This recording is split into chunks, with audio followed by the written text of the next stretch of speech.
Access to safe, clean water is one of the top 3 issues Americans are very concerned about, and it's clear there's work to be done. Christy Horowski is the director of the Value of Water campaign, and she's here to tell us more about a day when we imagine a day without water. Good morning, Christy.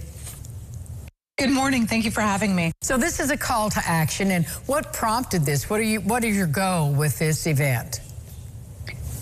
The goal of Imagine a Day Without Water is really to encourage everybody in our country to take a moment and recognize the real value and the real role that water plays in your life, because the water systems that deliver water to your house and remove wastewater from your house are underground. They're out of sight, out of mind.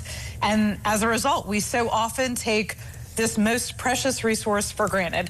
And in addition to just taking a beat to recognize what water means to you, we're trying to raise awareness for the need for more investment in water. Well, you, in your material, you talked about the Value of Water Index. Explain what that is and what it revealed to you. Sure. What it revealed is that water is a great unifier for us, especially in a time in our country where we can often feel divided in other ways. And what we found is that 88% of voters across the spectrum agree that access to clean and safe water is a top 3 voter issue, alongside improving the economy and reducing inflation. So that really is a reflection of how we collectively feel about the importance of water in our lives, and whether or not we'd be willing to support more funding in water. Well, one of the things listening to you talk reminds me that we often, maybe it's an urban legend, think of that being an issue in developing countries and not right here at home. And what you're talking about is right here in America. In the 21st century in the United States of America, there are more than 2 million people who on a daily basis do not have access to clean drinking water or to wastewater services.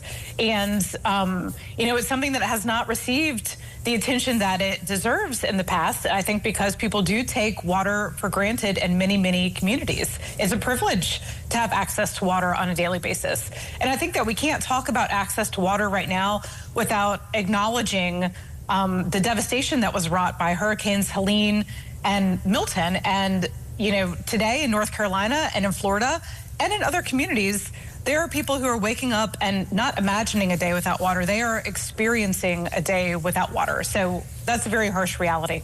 It is, but it does open our eyes, and we can look and see that that can happen right here at home and does. So what infrastructure-wise, what's being done on the regional, federal, state level to improve infrastructures?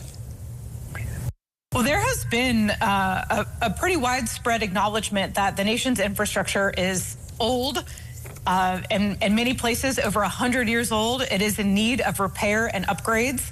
And in the past several years, there was big influx in water funding through the bipartisan infrastructure law, which was great. And that funding is making its way to states. It's making its way to the communities that need it the most.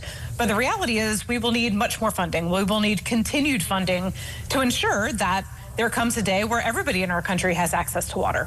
Christy, please send our viewers to a website where they can learn more. It is time for your viewers to put their drop in the bucket, and they can do that by visiting our website, which is imagineadaywithoutwater.org. We have built out 10 easy resources for our 10th anniversary, and we encourage your viewers to choose something that's meaningful to them, that reflects their personal investment in water, to help build the movement. Christy, thank you so much for being with us today. Thank you very much. And we'll have more local lifestyles for you right after this message.